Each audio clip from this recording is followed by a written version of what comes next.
So I think a lot of people forget that stock market crashes actually make real estate much more expensive. A recession can actually make real estate much more unaffordable in terms of price. I know the 2008 crisis still haunts a lot of people, but the fact is the data tells us a very different story. In today's market, the housing market is largely unaffordable, and I think we can all agree on that. And that's really what caused real estate to be slow here in Houston, somewhat flat overall year over year, nothing exciting. So let's take a look at the data from the 70s to the 80s and the median sales price of homes. As you can see, marked here in the gray bars are 4 different recessions that we faced. And you can see going into the recession, we had a slight decline in prices, followed by a boom, followed by a boom right through that one. Slight decline in prices, followed by a boom.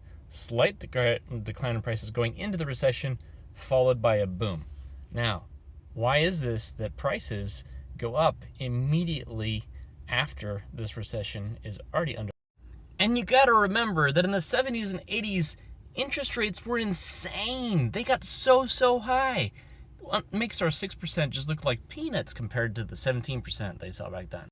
Now, if you're remembering the last chart, the median prices just kind of went sliced straight up through these recessions like it didn't matter at all. But let's look at the fundamentals. The interest rates had gone up. We saw the slight flicker in prices go down.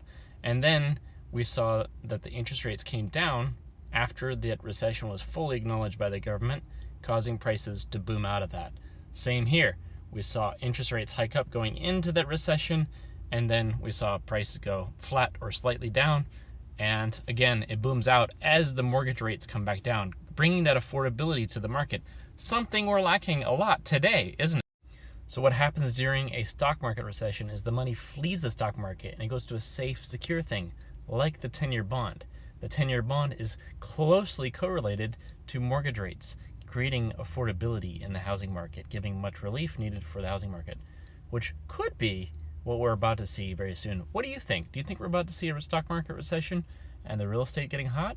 Or are we about to continue to see the stock market continue to soar up to the right?